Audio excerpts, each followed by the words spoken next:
Welcome, everybody, to the CCC podcast. Glad you're with us. How's everybody doing? Good. Doing all right. I have a little bit of a cold. Sound a little scratchy there, Ed. Yeah. I feel a little scratchy. Uh-oh. Uh-oh. Are we properly distanced? I don't think so. Nope, you're not. I don't know. So I'm going to move this way. We are properly distanced. I'm doing Yeah. all right. Yeah, you're doing okay. All right. They are all properly distanced. Yes. Absolutely. And for lots of other reasons. Yeah, they are. It's not just Far for that. away. That's They not are. just for All that. right. I'm not sick. Anybody wondering, I'm not sick. It's just this time of year, allergies. Allergies. I have it every year. I have a journal. I can show you. Long before the time of COVID, I was sick on these days. Wow. Every Just year. like every year. The same Every time. year, I can look on my journal. These weeks in July, I have drainage and, Dang. yep, I have to really try to watch, not get sore throats and all that Mm. stuff. Okay. All right. All right. We'll keep this as short as possible, which for us is who knows how that knows? Who knows? All Who right. knows what's going to happen? We gave up on that a while ago. Yes, we did. All right. We're going to answer some questions. All right. We had some questions. The first one was actually sent to us. So let's get right to it. A listener wants to know, why do you think there were name changes in the Old and New Testaments? And they give an example, which is a good example. In the Old Testament, Abram's name was changed to Abraham. His wife Sarai was changed to Sarah. And they even mentioned that there were some of those as well in the New Testament, and they just want to know, why is that? Why do people get name changes in the Bible? Witness protection. What? Well, That's maybe, what I think. I Maybe. think it may be witness protection. Maybe that's what it was. That's a good answer. Who knows? But not the That's correct what we're one. leaving with. Running away from bills. Yeah. That works in our day as well. Yes. So, yeah. all right. What I've noticed and been taught over the years is a lot of these instances, when there is an actual change of name, it has a lot to do with a change of a role in their life, or some type of major event happens in someone's life, and so the name change signifies the before the event versus after the event. That is certainly the example of Abram that you asked. That's certainly why that change was done. Ed, you said you looked up some information about I that. didn't get a chance to look all the stuff I wanted to look up, but Okay. I understand that it has the indication of father to exalted father, or father, Okay, so you're talking specifically about Abraham, and it has something to do with the name of God. I can remember being taught that. I did not have time to look it up, though. Yeah. We could have. Sorry, Well, and sorry, I don't have a more definitive answer. Well, and I than think that. if you look back at the story, you see that the name change for Abraham happened from the moment that God makes him the promise and It's a speaks to covenant. him. Yeah, the covenant's made, and then the name gets changed. So, Well, and there's a level to Abram almost feels there's a sense of irony even to his name in that part of the story of his name begins by meaning father. He's not a father. So Right. there's a lot. I mean, that's central to his story. Then at the moment he gets his name changed is at this point where he's calling out to God and almost saying, you're not coming through on your promises. I thought you were. God promises I'll make you the father of many nations. He gets this name change. His wife gets a name change. Also, Jacob changed to Israel Yep. after he wrestles with an God. angel or with God, right? In that, in very kind of in this dream, literal kind of thing, and then they change his name to He Who Wrestles with God, Yep. kind of thing. So all of that. So as you said, I think that's probably the most clear answer to it is that there's a significant event. There's a role change. There's a part that you're playing in the story that's different than it was. well, in the before. ancient times, names were very significant in describing you or your family of origin, or certainly a life trajectory that much more than our day. People like to get into what names mean, but most people don't know or don't care. For Right. the most part, they certainly aren't significant to us. Not so back then; it was a little more significant. I think the questioner also wanted to know about some of the New Testament examples of this, and the ones they didn't cite them, but I know probably what they're talking about is there's Peter. Seems to go through some type of a name change, and also Paul went from Saul to Paul, and they changed calling him, which those are not as cut and dried as the answer we just gave. As we were talking before we went live here, a lot of that has to do with sometimes they'll call him by a Greek name, sometimes by a Hebrew name, and that was the reason for that. So when you've got languages being spoken, That's right. multiple languages. Yeah, that's Matthew, Levi. Matthew and Levi, yeah, same person, different name because of different language. And of course, Peter, you've got There's an Jesus event. making a point in That's the right. event In that passage where he says, Simon, Peter, you're called Simon, but now Peter meaning rock, and then he uses the example, upon this rock I'll build my church. So that was a significant event, and I also think Saul and Paul is the Hebrew and Greek issue, right? That's right. Yep. He Yeah, takes that's his right. Roman citizen when he's as Yes. a Roman citizen, he's Paul, and Mhm. using that because he saw his role as the calling to go to the Gentiles, to Yep. go to be the apostle to non-Jewish people, and so Saul was his Jewish name. Okay, so that's it. Yeah, that's a good question. That's Though. a great It was question. I think it's very question. confusing Somebody to lots of paying people. attention when they're reading. Yeah, It's something that's we can get in and get out real quick. So Oh, and thank you for that. sometimes you'll see Peter referred to as Cephas. I just thought of that when you said that, True, which is you will. also that's his Hebrew or That's- Aramaic yeah. version Mhm. of the word for rock. So Yep. All right. Next question, and this was something that was asked in not sent in, but just a conversation that I think you had, Ed. I this did. past week, and someone had asked the question, basically about how we got. Or how the books of the Bible were included and which ones were not included, because as many people have, you do a little research and there are some ancient books that are floating around out there. There's a Gospel of Mary. There's a Gospel of Judas, I Sure. believe. Gospel of Thomas. Thomas. There's a book of Enoch somewhere. I and- think there's a Gospel of Jesus. Okay. Mhm. There's lots of those floating around, and as we know, they are not included in our 66 books of the canon, what we call the Mhm. Bible. Canon's a technical word, but that included in our Bible. And they were really wanting to know, why is that? Why are Mhm. some of those books excluded? So let's give the quick answer on that, if we can. The answer I gave to the person was, there was a council.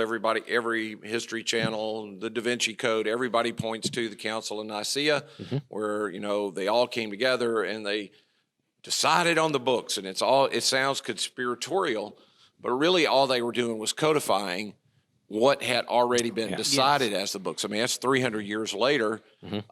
Even these books that are being written, some of them are called pseudepigrapha books, which pseudepigrapha, pseudo means false. Pigrapha means writing. So, yeah. and it's a actual style of writing, like we talk about apocrypha writing.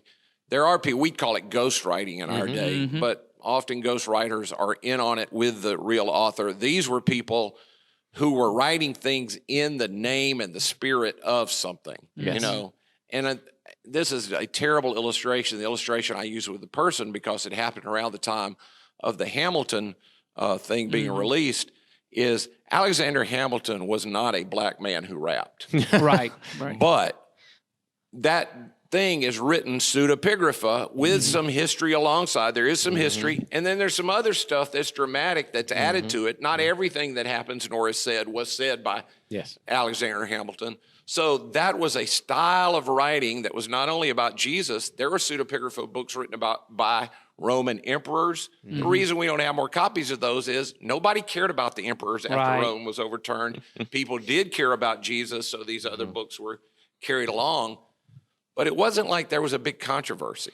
And it wasn't like the church was using them as scripture No, in ever. the first 100, 200 years. No, they were never doing that. Yeah. Well, that's particularly what is remarkable about the Bible, and in particular these 66 books that we do have, is one, that there is so much consensus at the time that these are the books that are important, and these are the letters, right? So a lot of the New Testament things are letters. And authorship was verified. Right. They knew these are the ones. So one, there's this consensus, but two, that we have as many copies as we do. And if you've seen kind of any study of that, you've seen we have an enormous and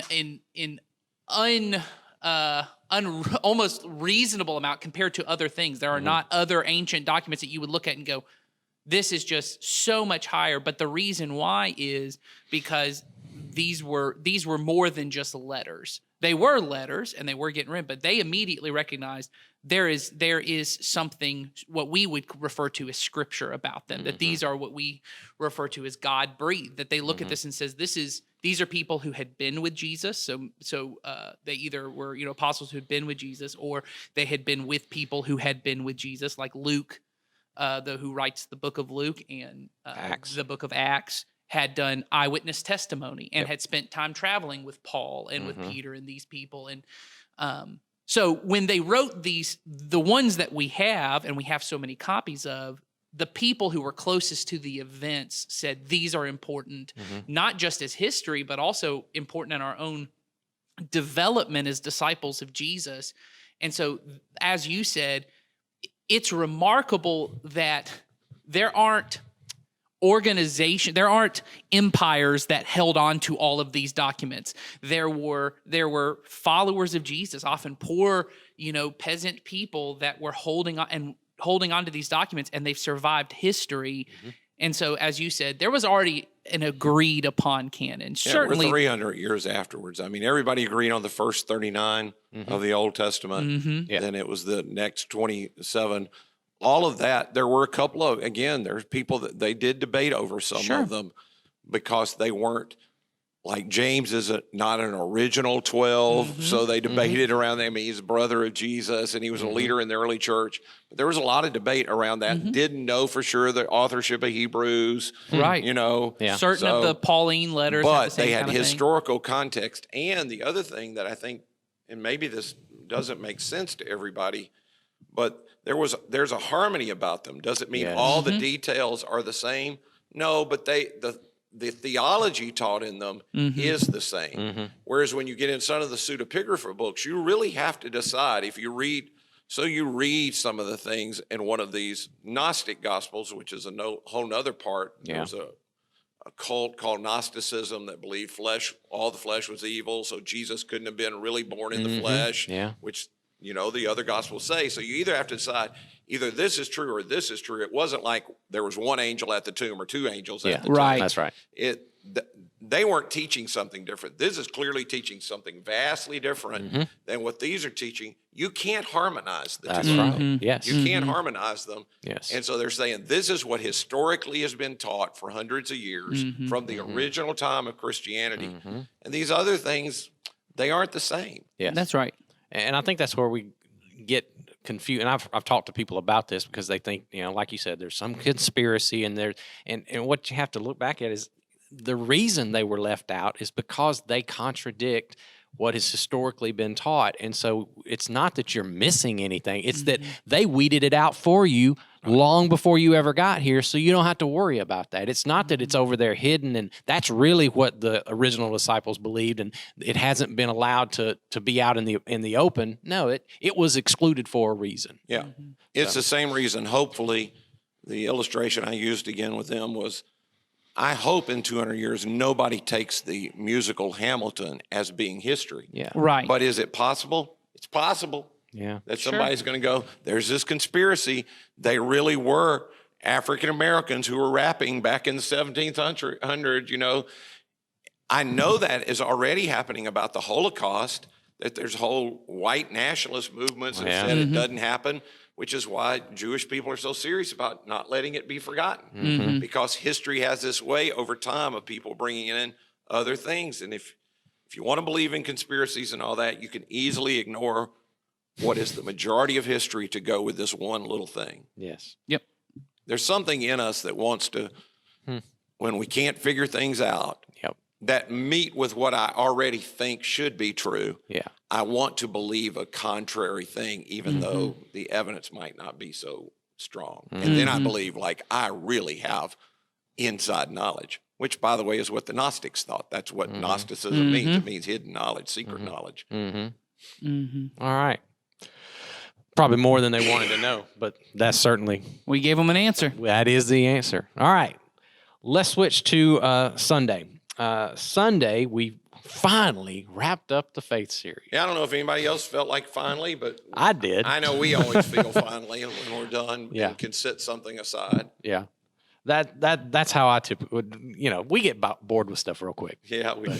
Because we're in it all the time. So that's just us. But yeah, we did finish up the Faith series, and we're going to be starting something new Sunday. But let's go back. And the big principle that we learned, Ed, you taught us, was that when God calls you to do something out of your comfort zone, something that you feel as if you're ill-equipped to do or that you can't do, you can rest assured you will be provided with the resources of God and the power of God to get that done. And I thought it'd be good for us to dive into that principle. What are your thoughts on it? Have you experienced that in your life, and how do people tend to experience that? How does it work out in real life? I think every time a person, no matter how small it feels to other people, when you sense that God wants you to do something and it's outside what you would have already done, which is important. Mm-hmm. There's some things that you know you needed to do and you maybe even wanted to do, and you and God happen to be walking the same way. But when there comes a point where there's something I'm pretty sure God wants me to do, but I would not naturally walk over there, Mm-hmm. the moment you decide to do it, there is a sense of, I wouldn't have done that without God. When I was doing it, I knew God was with me. Mm-hmm. And it went differently than I thought it would go, even if it didn't go perfect. Mm-hmm. Mm-hmm. And Yep. in that, you come to realize, I do have a relationship with God that goes beyond, there's things written in a 2,000-year-old book that other people tell me they experienced God. I had an experience with God. Mm-hmm. Yeah.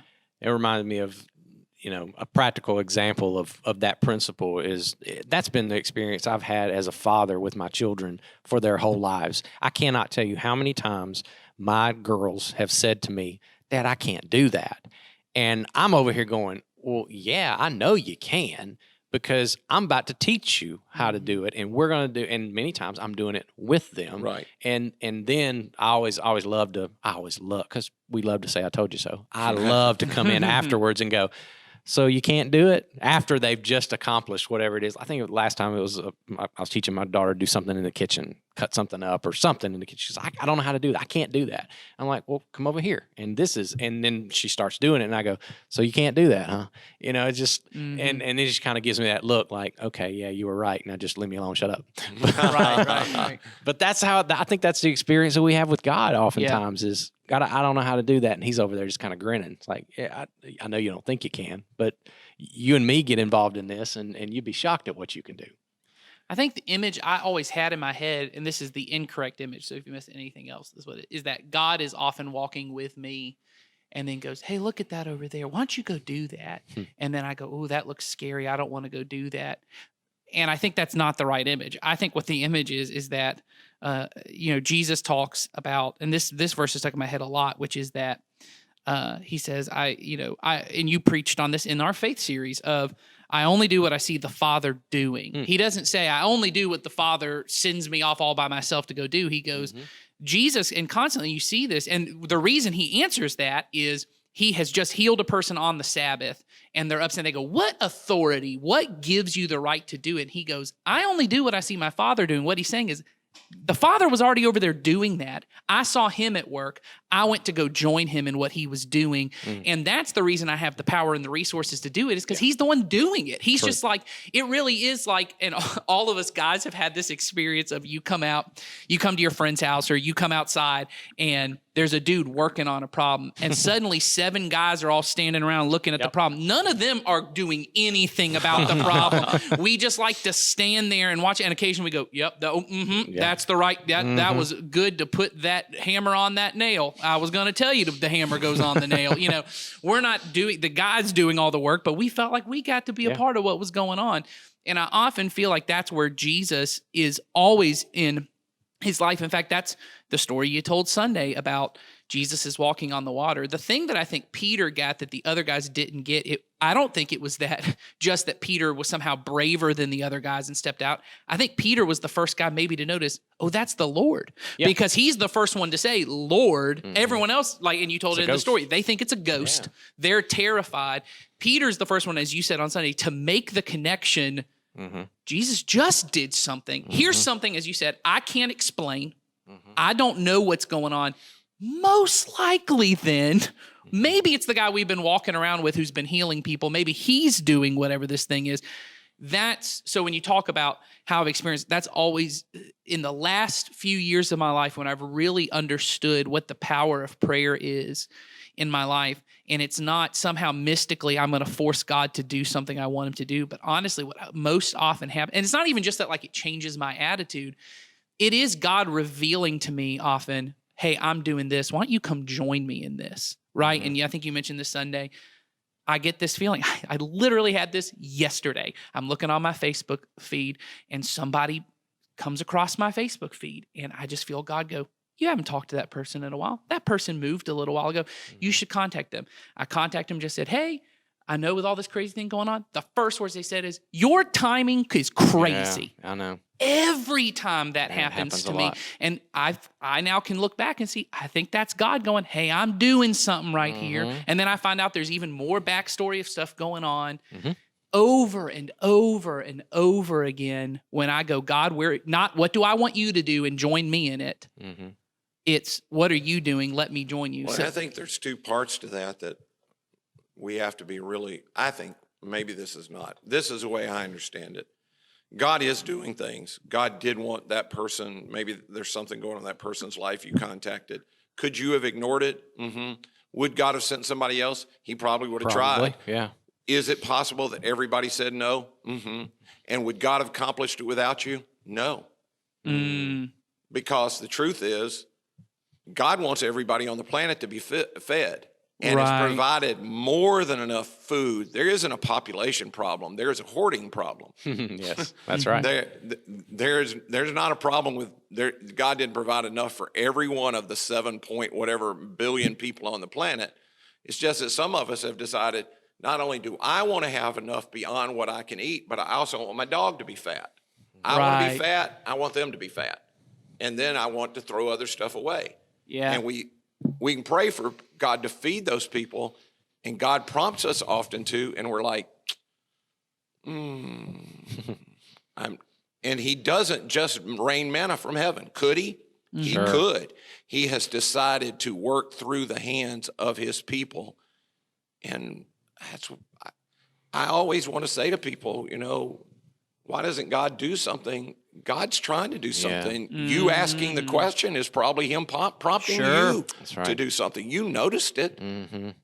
Yeah, that thing in you that causes you to ask that question of feeling that if it's an injustice or just a compassion, I believe you're right. That is the Holy Spirit, God's prompting of, hey, this is a problem. Why don't you get involved and help me fix this? Well, and I think, and this may be taking us in a direction we don't want to go, so we can drop it if so. But there's this thing, and I know we all are big readers and fans of N.T. Wright, and he often talks about this theological term of the scandal of particularity, that God.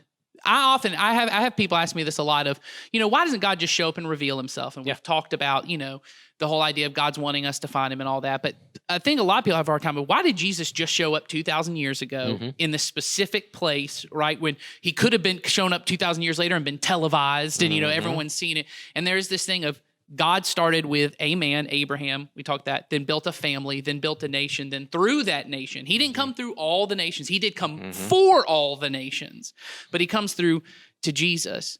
And in the same way, in this particularity, God does say, my plan A for the world is people. I'm going to work through people. So there is this part of and we have this thought because of the way our minds work. Well, if I was God, I would just bypass the people. Of course. I would just, as you said, I'd rain down food for everyone. If you won't feed them, I'll feed them. But God says, just like he goes, hey, I'm going to work particularly through Israel. And Israel, if you ever read the Old Testament, got it wrong over and over and over. And they were horrible representatives of his. And then Jesus comes in, he's the right representative. But then we know from church history, churches and Christians over and over again have not gotten it. We've not always gone around and fed people like we were supposed to. But still, God says, I believe I'm going to work through these people, and I'm going to continue to, as you said, prompt and do that. So there's this level for some of us that we go, well, that doesn't even sound like God, right? Because God's supposed to just come in and make it happen. It doesn't sound like the God you created in your head. Right.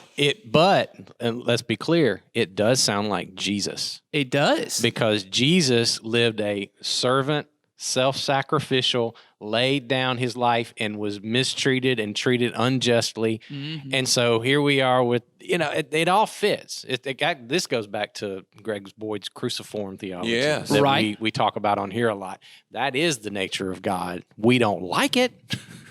There's a willingness to be misunderstood in God. There's a willingness to be patient.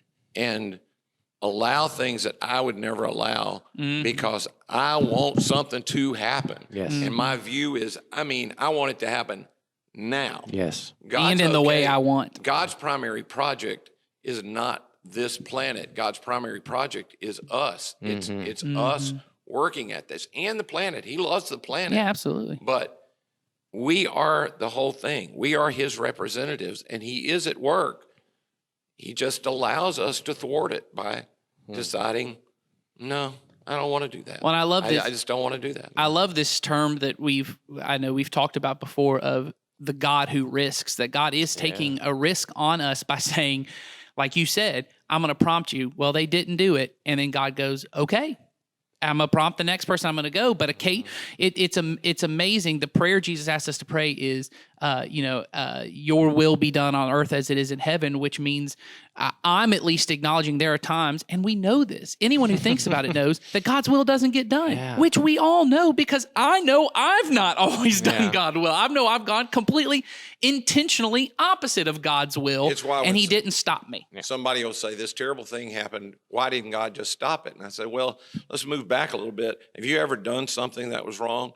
Yeah, well then God should have stopped you. He should have stopped you. Yeah. God should have stopped you. And if God's constantly stopping everything, then we're not really human anymore. And we're not Right. free. He There's has no free decided. will. So he can't decide, I'm just going to stop these big things because then the things you think are big are things I don't think are as big. And then other people think something else is bigger and something else is smaller. God just decided the big thing is that I'm going to allow them to love me, which has to be freely chosen, which means they can also decide not to love me. And they can even blame me for stuff that they do that I allowed to happen in the name of love. Absolutely. Yeah. So what is it that keeps us from when we get those moments? God calls us out of our comfort zone. What is it that keeps us from going with him and experiencing his power? If we know that intellectually, where's that disconnect for you guys? I think it's that our highest priority is our comfort zone. I think, and you mentioned it Sunday kind of, and I can't remember if it was kind of like an ad lib. So I don't remember if you said it in the online thing, but you were talking about you using the example of a boat and kind of facetiously going on about, I've built my boat and I love my boat and I'm comfortable with my boat.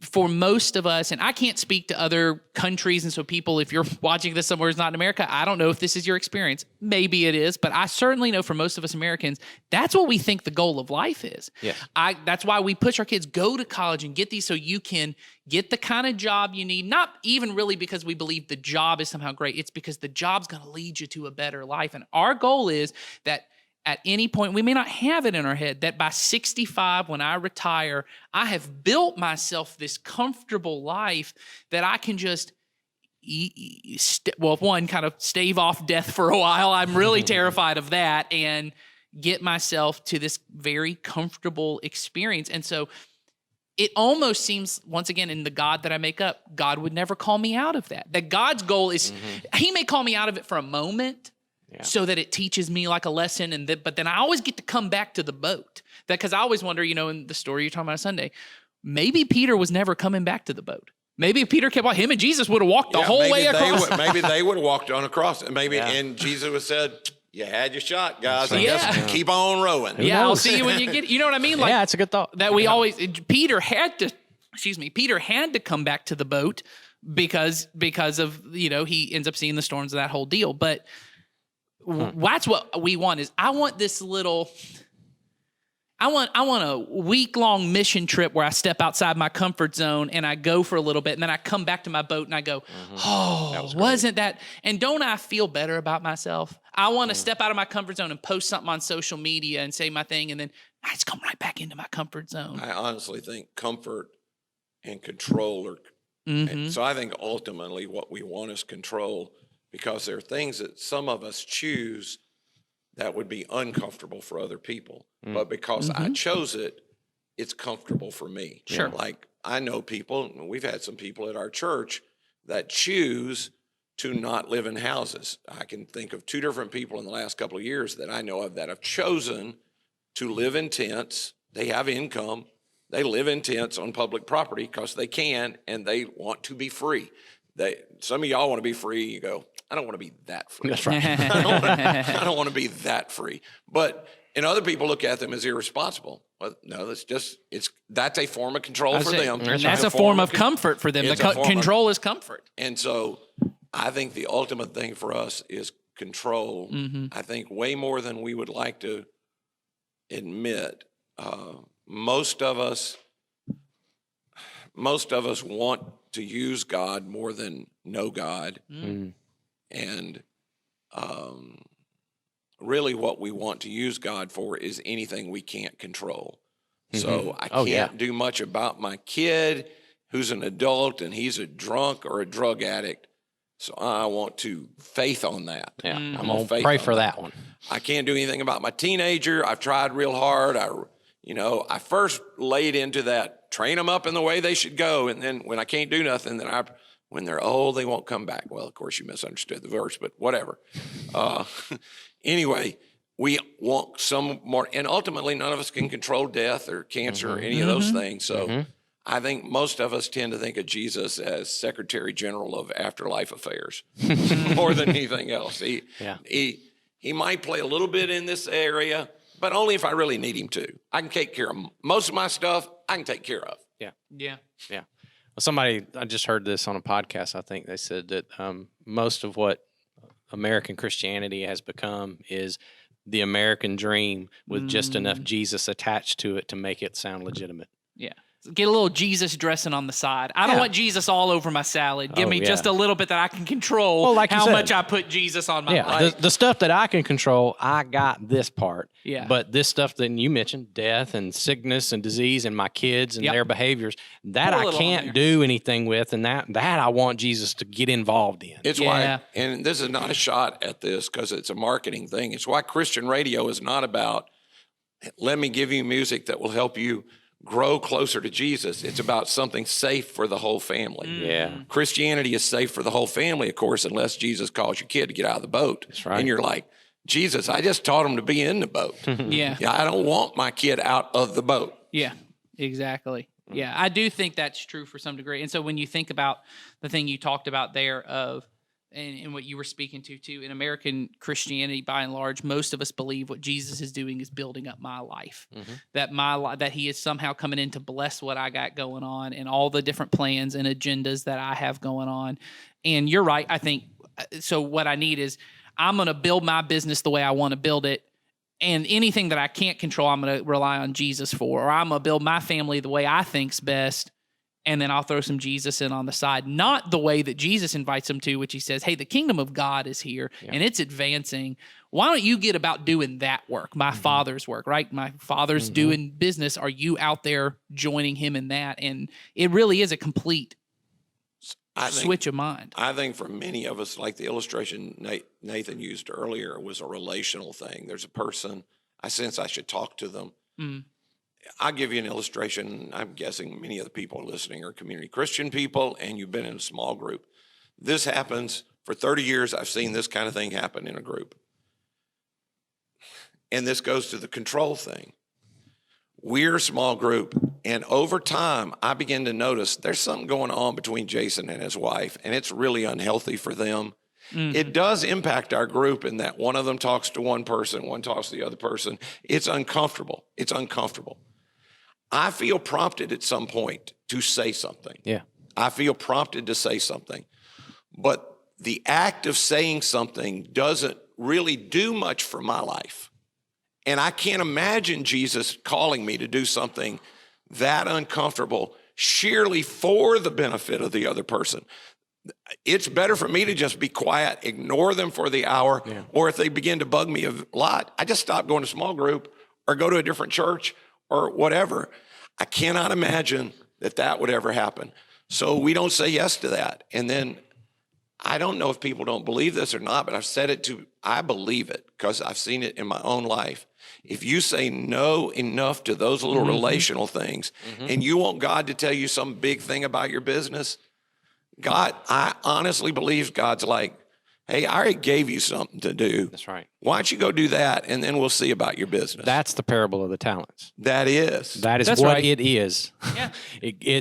God gives you a little bit, and what you do with the little bit determines if you're going to get more. Yes. Well, and it's even the I want to know about my business. I want to know about my money. I don't care about this family. I want to know about my teenager. And God's like, hey, I pointed this out to you, Yes. and you already proved to me you don't really care what I want.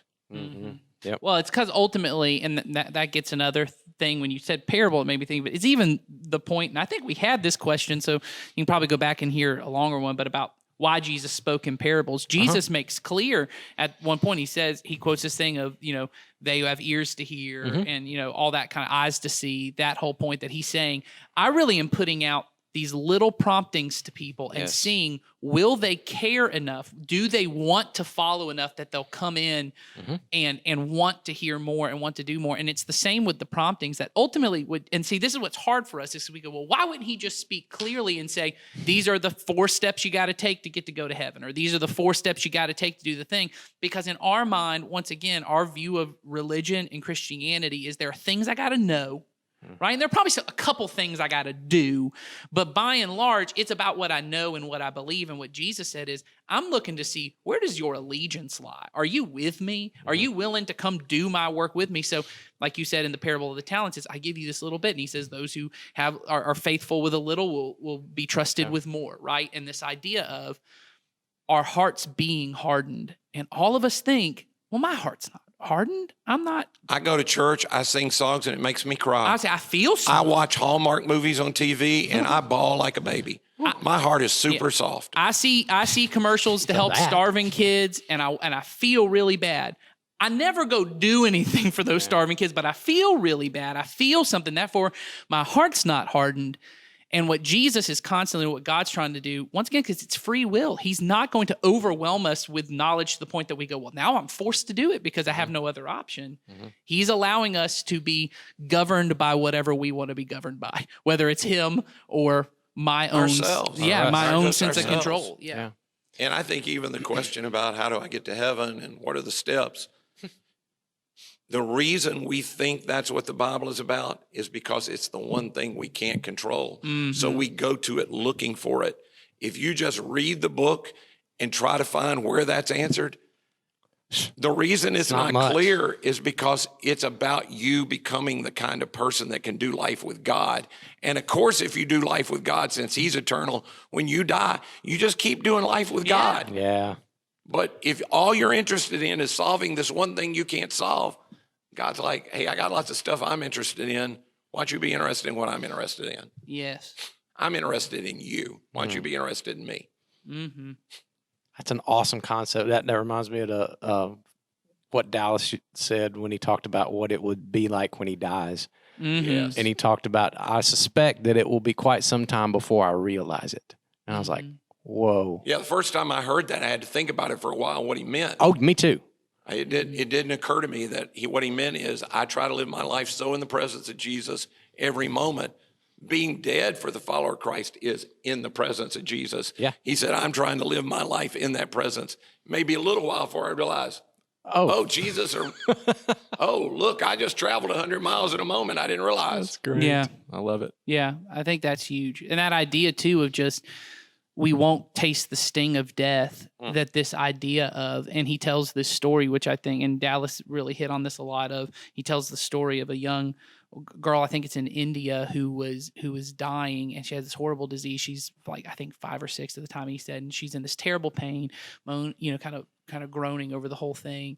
He said, then all of a sudden, and we've all, if you were here for our Imagine Heaven series, which you can find on our YouTube channel if you weren't, where people talked about their near-death experiences of kind of getting glimpses of what heaven will be like. She had a similar experience where she's getting close. And he says this little 5 or 6-year-old girl, she starts just looking kind of away, and suddenly what was a face grimacing in pain becomes delighted with joy. She's laughing.